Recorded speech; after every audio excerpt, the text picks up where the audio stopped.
What's up guys, my name is Ace, and welcome back to another gun guide. This is the series where I go into great detail with all of the stats of every one of the weapons in CoD WW2. In today's episode, we're going to be covering the M2 Carbine. Now, the M2 Carbine is essentially just a select fire version of the M1 Carbine. It's an American rifle that fires a 30 carbine round at approximately 750 rounds per minute. In CoD WW2, we get a damage profile of 40, 35, 30, and this means it's always going to be a 3 to 4 shot kill in core modes and always a 1 shot kill in hardcore modes, assuming you're not shooting through something.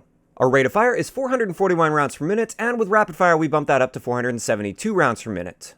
Just as a comparison here, this is a bit faster than the FG42 currently, and it's actually slightly slower than the rate of fire cap to the M1A1 Carbine, but keep in mind that's a semi-auto, and for a lot of people they won't be able to maintain that fire rate. Our statistical minimum time to kill is going to be 272 milliseconds within the 3-shot kill range, and 408 milliseconds within the 4-shot kill range. So it's a relatively unforgiving gun, but if you're hitting all 3 shots, especially when you're at that medium range where it's still well within the 3-shot kill range, it is a very respectable time to kill. As for headshots, we get a standard multiplier of 1.1, which means we get a headshot damage profile of 44, 38, 33, and this means that headshots without high caliber are never going to change the number of shots to kill on a full health enemy. With high caliber, on the other hand, we get a 1.5 times multiplier to the head, and this means our damage profile is going to be 60, 52, 45, and with this within the 40 damage range, just 1 shot to the body, 1 shot to the head will be a kill, which is an insanely fast time to kill. This range is relatively short, from 0 to right around 19 meters. At the medium range, or the 35 damage range, it doesn't really change the number of shots to kill unless you're hitting both shots to the head, in which case it will again be a 2-shot kill. And finally, within the standard 30 damage range, it's just going to take 2 shots to the body, 1 shot to the head to be a kill with high caliber. So this is an excellent attachment to use on the M2 Carbine. Getting into our ranges, as you can see here, we have an excellent 3-shot kill range at 50 meters. This is going to be the vast majority of the gunfights you'll find yourself in this game, but if you wanted to increase that, you can literally double this range with advanced rifling, and that will take it all the way up to 100 meters, in which case there just isn't a line of sight in this game that's practical that you could use, where you would end up being in the 4-shot kill range. As for hardcore, like I said, this is always going to be a 1-shot kill no matter what the range, as long as you're not shooting through something. As for hipfire, the M2 Carbine has excellent hipfire. It's right in line with the M1A1 Carbine, and I just wanted to make a little note here in the last gun guide that I did, the ITRA Burst. I didn't account for a couple changes that were made to the SVT-40 as well as the Gewehr 43. They got a very slight nerf to their hipfire, and these are now the correct values. Moving on to idle sway, as you can see here, there's pretty much no idle sway whatsoever with the M2 Carbine. As for recoil, you can see that the M2 Carbine kicks relatively strong upwards, but it's pretty much straight vertical. It has a slight tendency to sometimes kick to the right, but for the most part, it's pretty much straight vertical. As for magazine capacity, this is where this gun really starts to fall down. Our magazine capacity is only 15 rounds, with only 30 rounds in reserve, and with extended mags, we bump that up to just 22 rounds with 66 rounds in reserve. Out of all of the stats of this gun, this is what holds it back the most. Moving on to our reload add time, it's a little bit slow for the rifle category, but it's not the slowest in the rifle category at 1.69 seconds. For our handling and mobility stats, our aim down sight time is in the faster category for the rifles at 220 milliseconds, and same thing goes with the sprint out time. This is in the faster group for the rifle category at just 250 milliseconds. Our movement speed as well as our aim down sight strafe speed are both standard for the rifle category at 95% and 40% respectively.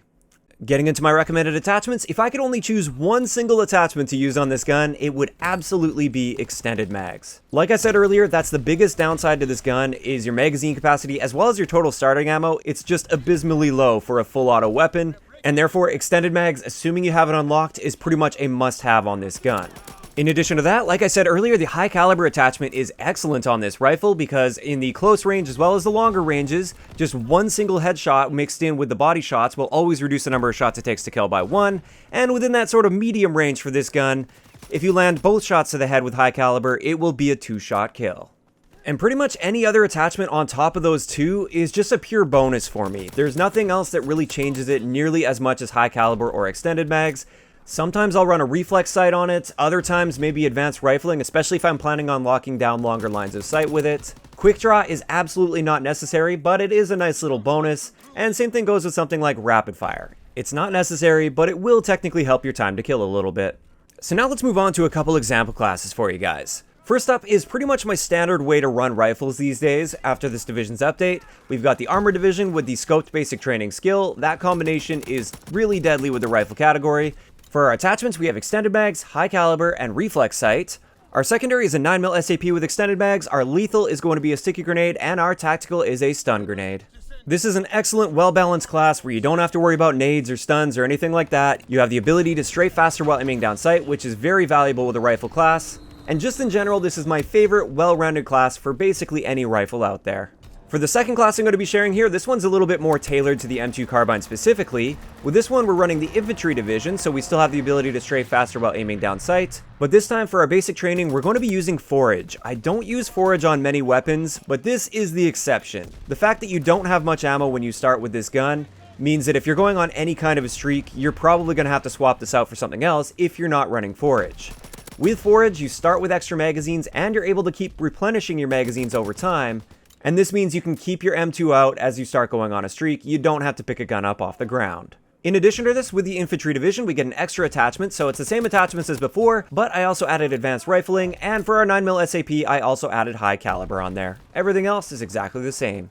And with that, we're going to wrap up today's episode on the M2 Carbine. I've had a lot of people ask me, what is this gun most comparable to? Is it basically just an M1A1 Carbine in full auto? And statistically speaking, when we're just looking at how it behaves in-game, we're not looking at like in real life anything, this is actually kind of like a hybrid between the FG42 and the M1A1 Carbine. Now the reason I say this is the recoil properties as well as the rate of fire properties are most comparable to the FG42 in the game. It's got a little bit faster rate of fire, a little bit better time to kill than the FG42, but pretty similar recoil properties.